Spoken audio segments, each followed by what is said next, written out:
Paras 97 से 101 4 para आप पढ़े अगर उस निर्णय के, तो दर्शाता है कि चुनाव आयोग द्वारा कई खामियां थी, महत्वपूर्ण खामियां थी, गंभीर खामियां थी, त्रुटियां थी, कमियां थी, गैप्स थे,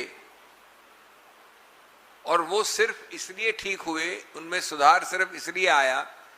क्योंकि हम जैसे लोग, यानी मैं नहीं लेकिन राजनीतिक पार्टियां जिनको आप रिप्रेजेंट कर रहे थे या एनजीओस कोर्ट कचहरी गए। ये माना गया है 97 से 100 पैरा 100 में,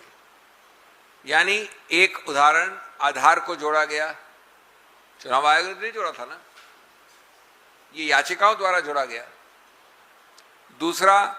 जो बिहार में 65 लाख निष्कासित डिलीशंस हुए थे, उनको वापस नाम प्रकाशित करना और उसमें कारण देना कि अमुक व्यक्ति मिस्टर सो एंड सो आपका नाम निष्कासित है, इस कारण से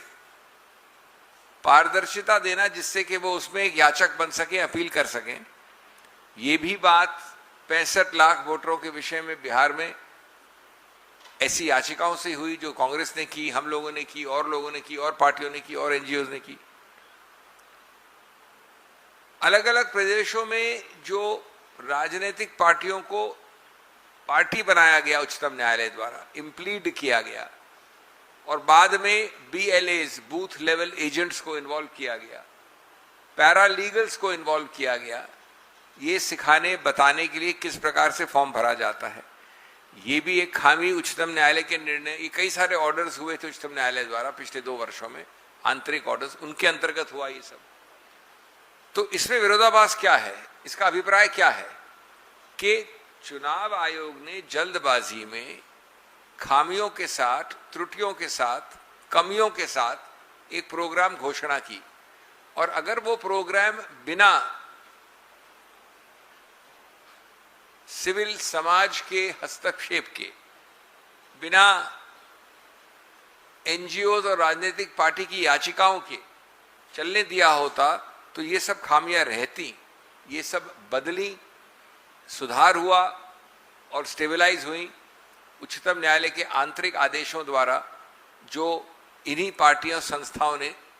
मांग की। तो विरोधाभास क्या है, ये सब नोटिस किया उच्चतम न्यायालय ने पैरा 97 से 100 में। लेकिन मैं फिर दूसरा मुद्दा दुखद रूप से कहूंगा, चुनाव आयोग को की गैर जिम्मेवारी को पे टिप्पणी नहीं की। अगर ये खामियां थी जिनको ठीक किया गया तो शुरुआत तो चुनाव आयोग ने की थी, तो उनकी इस खामी को अंडरलाइन करना चाहिए था, कहना चाहिए, जो नहीं है।